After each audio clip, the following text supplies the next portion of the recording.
Sabe aquele assunto que você tá careca de ouvir na rede social, aqui no YouTube, Instagram, mas que no fundo você não entende completamente?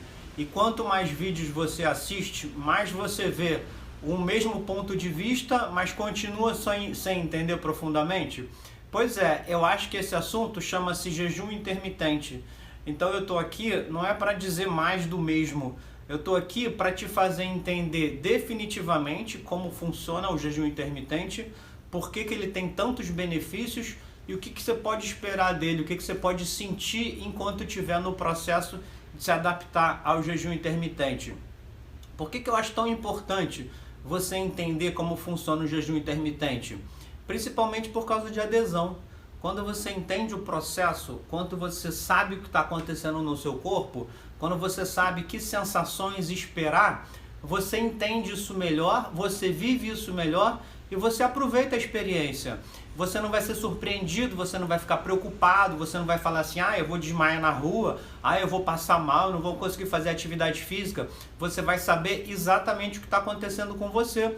Isso aconteceu comigo. No meu caso, que sou médico há mais de 20 anos, não era um problema de entendimento. Eu digo que aconteceu comigo porque quando eu experimentei o jejum intermitente pela primeira vez, eu não tinha nenhum grande interesse. Eu não estava querendo perder peso, eu não estava querendo perder gordura, eu não estava preocupado com os outros benefícios do jejum.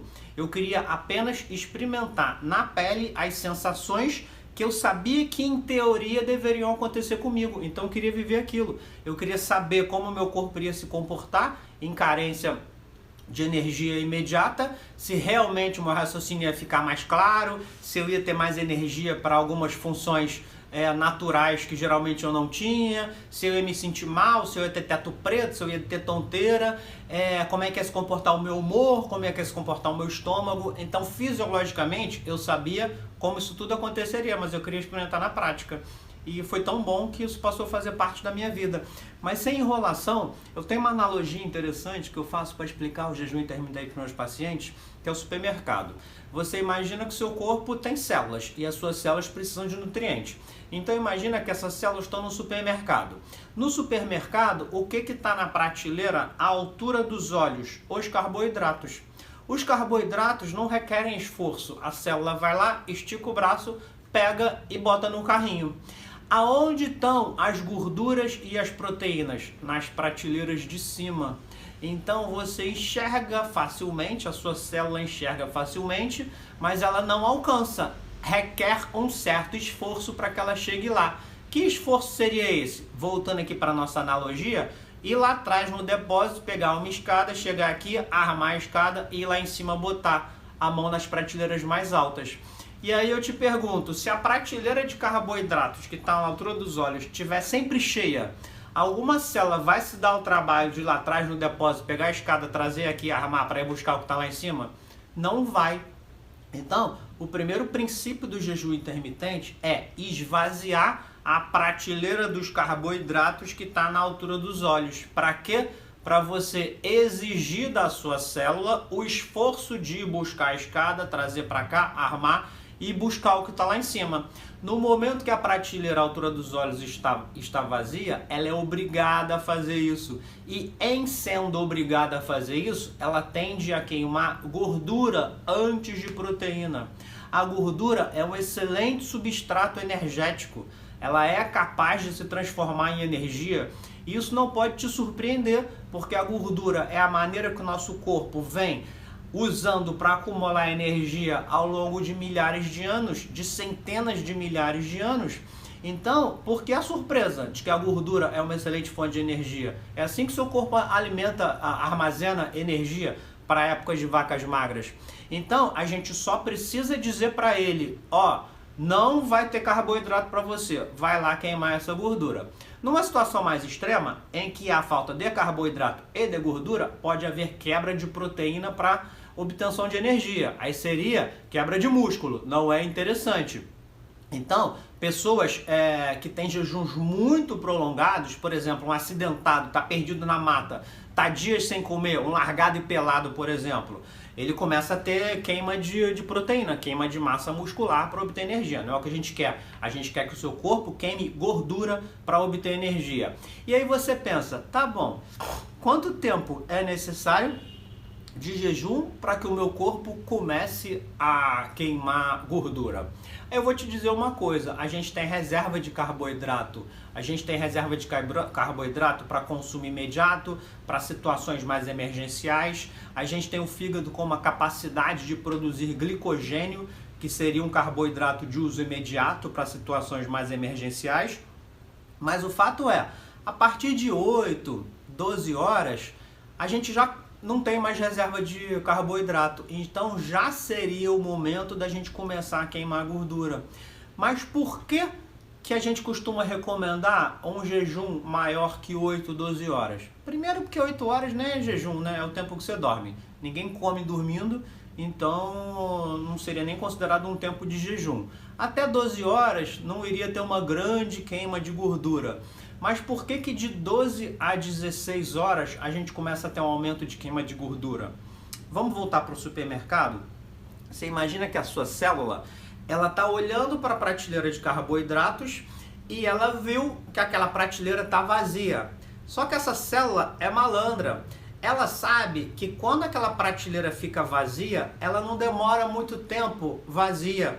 Rapidinho vem o caminhão de entrega e renova aquela prateleira. Então ela olha para a prateleira e fala assim, essa prateleira está vazia, mas eu sei que ela fica muito pouco tempo vazia, então para que eu vou lá atrás buscar a escada para buscar a gordura que está na prateleira de cima? Eu fico aqui quietinha, daqui a pouco vem o caminhão, despeja um monte de carboidrato aqui na prateleira predileta e eu vou pegar o meu carboidrato sem esforço. A sua célula faz isso. Então você tem que dizer para a sua célula, a prateleira de carboidrato está vazia e ela não vai voltar a se encher tão cedo. Então deixa de ser sem vergonha, vai buscar o raio da escada e vai pegar a gordura que está lá em cima. Isso a gente consegue obter certamente com 16 horas de jejum. Então quando eu tenho que recomendar para os meus pacientes e recomendo 12 horas de jejum, eu estou recomendando isso muito mais como uma maneira de adaptação, para que ela vá percebendo aos poucos, que não seja muito agressivo começar de cara com 16 horas, mas eu vejo como realmente eficaz um jejum de pelo menos 16 horas. Não é difícil não, gente, é só pular o café da manhã ou pular o jantar. No meu caso, por exemplo, é mais fácil para mim pular o café da manhã, porque apesar do café da manhã ser uma refeição muito prazerosa para mim, o meu jantar envolve mais uma questão emocional. Talvez por eu morar sozinho, talvez por eu chegar em casa, tá tudo muito silencioso e eu transformo o jantar em um evento, porque eu tenho que cozinhar, porque eu sento e tal, e quando eu acabo de jantar já tá na hora de dormir. Eu chegar em casa no final do dia e não jantar, eu fico meio perdido, meio sem ter o que fazer. E o café da manhã para mim pular é moleza, porque eu acordo cedo, vou pra rua, vou pra academia e quando eu vejo já tá na hora do almoço. Mas para fazer jejum de 16 horas, bastaria pular o café da manhã ou o jantar. Fica a tua escolha o que você vai pular. Fisiologicamente falando, eu faço errado. Errado é uma palavra forte, eu não faço o ideal. Porque se eu tiver que recomendar, eu recomendo que o ideal é não pular o café, é pular o jantar. É mais produtivo, você colhe mais benefícios do jejum ao pular o jantar do que pular o café. Mas para mim pular o jantar é difícil. O ideal não é a teoria, o ideal é o que a gente consegue fazer na prática. O meu ideal é pular o café. Quantas vezes por semana? Eu não tenho regra não. O nosso corpo é bom ele ser pego de surpresa. Então, às vezes eu faço uma, às vezes eu faço duas, às vezes eu faço três, mas eu não tenho rotina, tipo segunda, quarta e sexta é o jejum. Deixa o seu corpo achar que não faz mais jejum, fica uma semana sem fazer, depois na outra semana você pode fazer uma ou duas vezes, não tem problema nenhum. O que você pode experimentar em termos de sensações no seu corpo ao estar de jejum? Essa célula, ela vai sofrer uma fase de adaptação.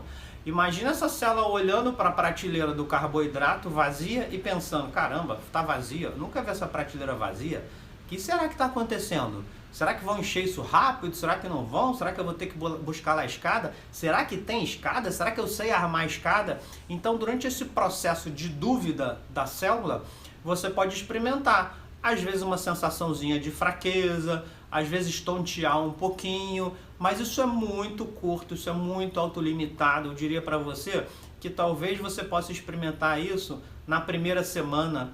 Depois disso, rapidamente o seu corpo se adapta. A capacidade de adaptação do nosso corpo é surpreendente. Então essa célula rapidinho, ela vai entender que eventualmente ela vai estar exposta a esse esvaziamento da prateleira de carboidratos, ela vai ter certeza que tem uma escada lá no depósito, ela vai ter certeza que ela sabe armar essa escada. Quanto mais vezes ela fizer isso, mais fácil para ela vai ser fazer. Então, tenha paciência de pelo menos numa primeira ou segunda semana, se você fizer jejum 3 vezes por semana ou 2 vezes por semana, você possa experimentar eventualmente uma tonteirazinha ou uma fraqueza, mas tenha certeza, eu garanto para você, uma vez adaptado, você vai fazer atividade física em jejum, porque eu malho de manhã e modéstia à parte, eu não pego pouco peso na academia não, e eu vou em jejum. Não vou sempre em jejum, mas nos meus dias de jejum, conforme eu falei, eu pulo o café da manhã. Então, eu vou para a academia fazer atividade física pesada em jejum.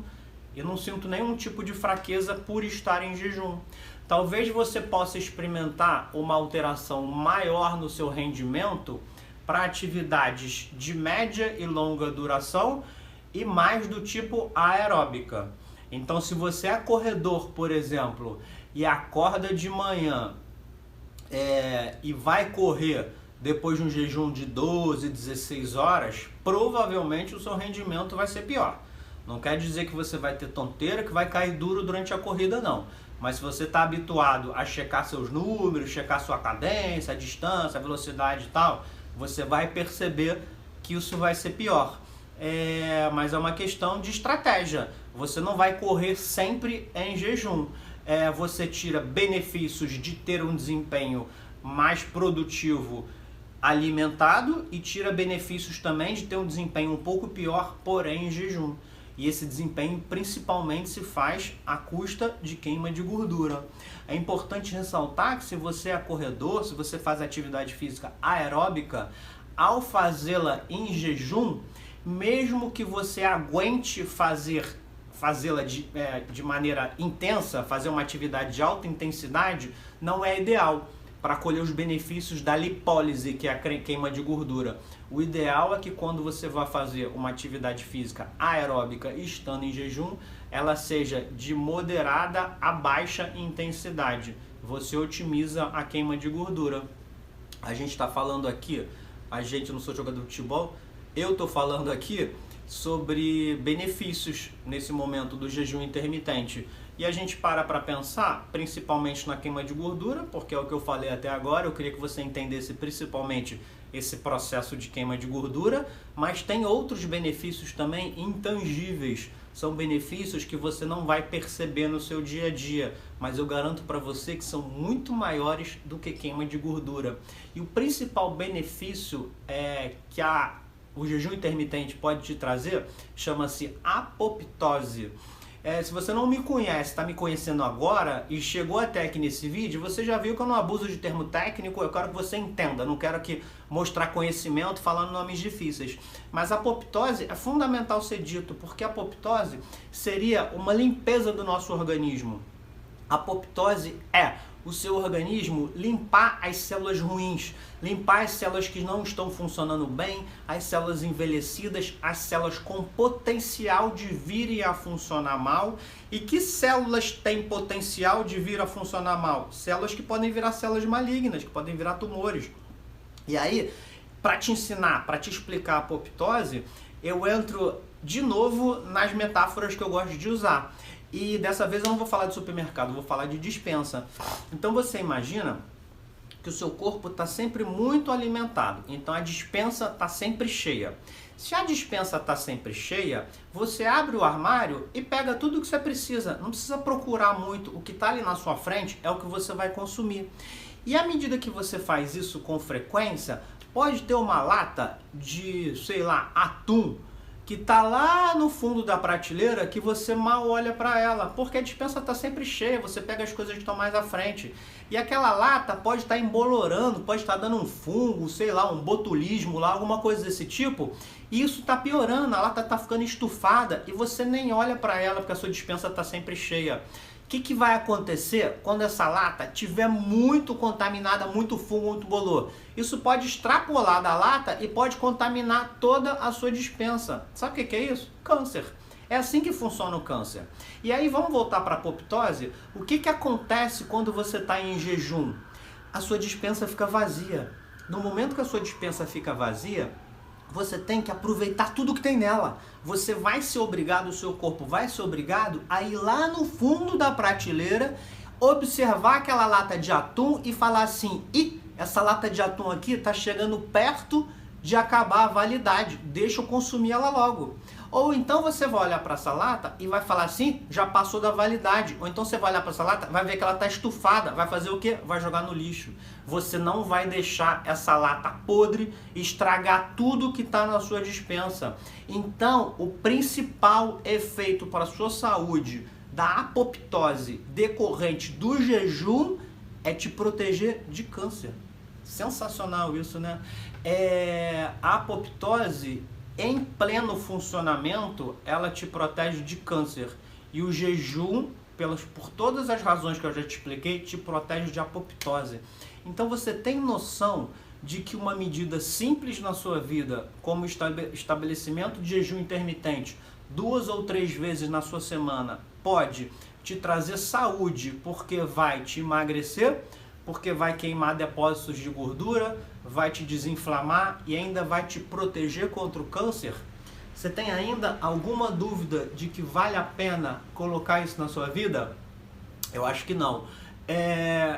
Só para acabar, quem tem que tomar cuidado com o jejum intermitente? Principalmente paciente diabético, tá? Então, o médico tende muito a puxar a brasa para sua sardinha. Ele dá um monte de informação e fala assim: não recomendo fazer isso sem acompanhamento médico. É claro que o acompanhamento profissional é sempre muito melhor. Mas, gente, isso aí é querer reserva de mercado, é querer lotar consultório. Se o que eu tô te falando aqui não fosse o suficiente para você colocar na sua vida, por que eu estaria te falando aqui?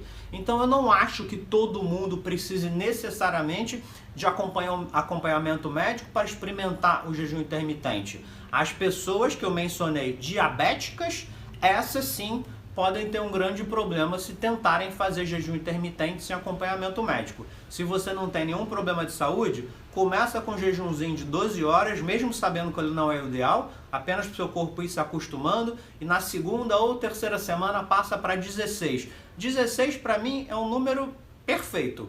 É possível fazer de 24? Eu acho mais trabalhoso, talvez seja mais sofrido, mas a minoria das pessoas faz. Eu acho que jejum de 16 tá de bom tamanho. Eu posso te explicar também como é que funciona o comportamento do seu corpo em relação à fome durante o jejum. Não sei se esse vídeo vai ficar muito longo, você já está cansado, vai passar adiante. Mas se você chegou até aqui, eu acho que você não desliga mais. Pode inclusive dar um joinha aqui para mim, para estimular o canal, porque se eu não tiver muita audiência, eu acho que eu não vou ter disposição para ficar gravando muito vídeo para o YouTube. Mas vamos lá então. Você não tem fome durante o jejum. É impressionante. Então eu vou te fazer um desafio. Você vai perceber uma coisa. Se você escolher o teu jejum de 16 horas, pulando o café da manhã, você vai chegar na hora do almoço varado de fome? Não. Quando você toma café da manhã, você chega no almoço ao meio-dia, 1h, varado de fome. Quando você pula o café da manhã, chega a hora do almoço, você come porque é a hora do almoço. Você não está varado de fome. Eu sou louco? Você tem que acreditar em mim? Não, eu vou conseguir a sua adesão te explicando o porquê disso. Quando você toma café da manhã, você bota para dentro o quê? Glicose, é a energia da célula.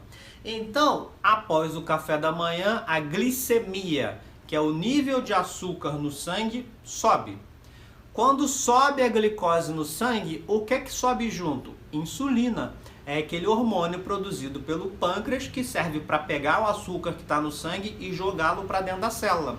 Então, quando sobe a glicose, sobe a insulina. O que a insulina faz com a glicose no sangue? Baixa, porque tira ela do sangue e joga para dentro da célula. Então, após o aumento da insulina, a gente tem hipoglicemia. E hipoglicemia desperta o gatilho da fome, porque o nosso corpo tem medo de ficar sem energia.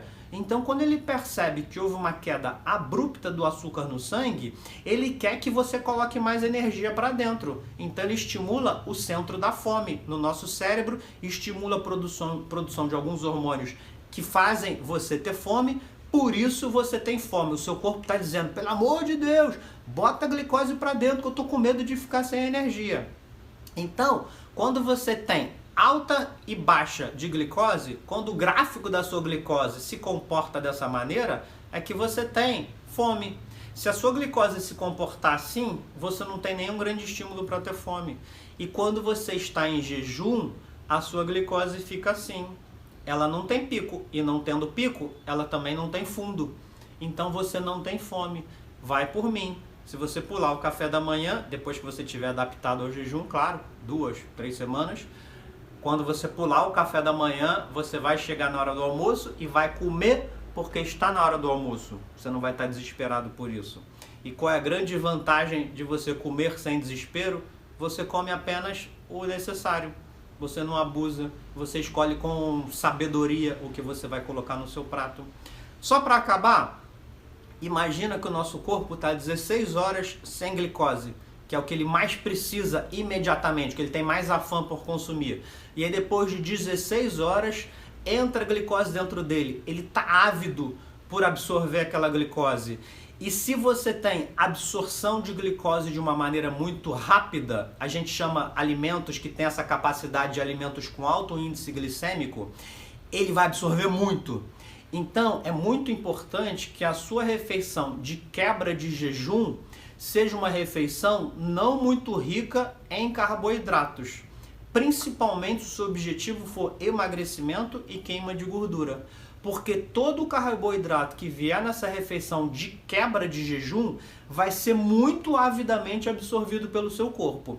E quando a gente tem alta de carboidrato, de açúcar, numa quantidade tamanha que a gente não consegue queimar naquele momento, o que o nosso corpo faz muito sabiamente? Acumula, armazena para o futuro. Como que ele armazena? Através de formação de gordura. Pneuzinho, pochetezinha. Então a refeição de quebra de jejum, principalmente se o seu objetivo for emagrecimento e queima de gordura, não deve ser muito rica em carboidrato. Pode ter carboidrato, mas deve ter pouco.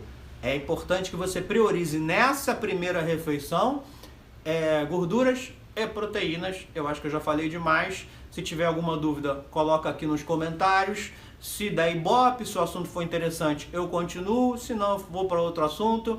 A minha especialidade envolve a medicina de uma maneira geral, porque apesar de ser angiologista e cirurgião vascular por formação inicial há 20 anos, ao longo do processo eu fui seduzido pela medicina ortomolecular e integrativa, então isso faz parte do meu dia a dia. O que não falta é assunto para ser abordado aqui. Coloque aqui nos comentários se você gostou, se não gostou, alguma pergunta e sugestão de assunto, que eu pretendo estar sempre por aqui trocando informação com vocês. Tchau!